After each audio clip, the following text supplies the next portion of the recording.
My name is Sheila. I'm Jinx's youngest sister. Thank you so much for allowing me to join you and yours in celebrating Jinx's beautiful life. I'm grateful to be able to say a few words and to be a part of this celebration. Jinx came to Canada in 1951 with our grandmother when he was just 3 years old. Jinx was raised by our grandparents. In Canada, he has to learn a new language in an unfamiliar environment. In 1964, our father passed away at the age of 41 in Hong Kong. 4 years later, in 1968, at the age of 20, Jinx sponsored our mother and the rest of the siblings to immigrate from Hong Kong to Vancouver.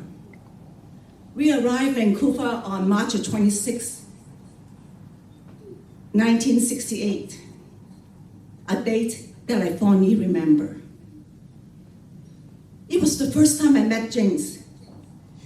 We were at the Vancouver airport. He was still a complete stranger to me.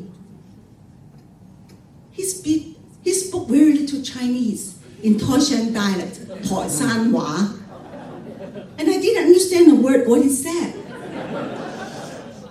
For example, he called police 綠耳 instead of 警察 in Cantonese. Telephone 喊神 instead of 電話. And a 25-cent quarter, he called 藤八 instead of 兩毫半, and so on. Although we have a language barrier, but it doesn't take us long for us to have a conversation.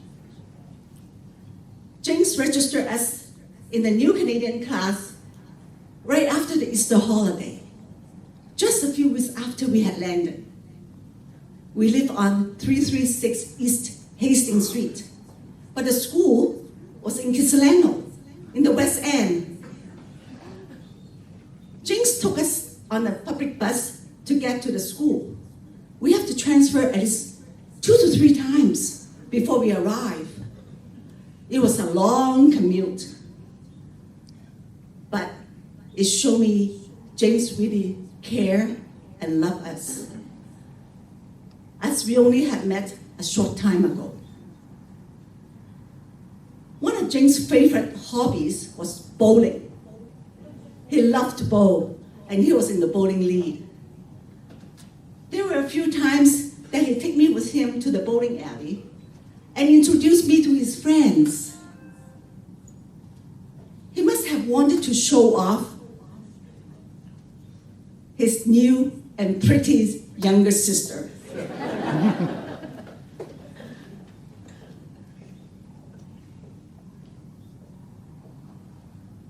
In 2014, our mother passed away at age 91 in Vancouver.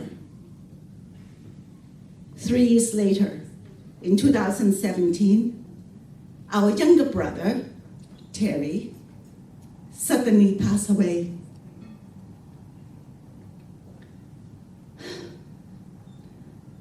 Since then, Jinx and I became very close. Quite often, he would drive by the family home with his dog Casper and say hi to me while I was working on the vegetable garden.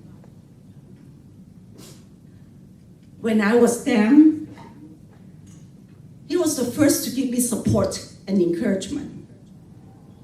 He would say, "Hang on, Sheila, you can do it." I look back at our time together, and I can see the growth. It has been from the first time we met, from being able to just say a few words to one another,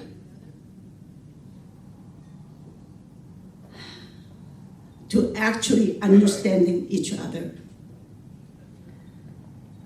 Thank you, Jinx, for everything you have done.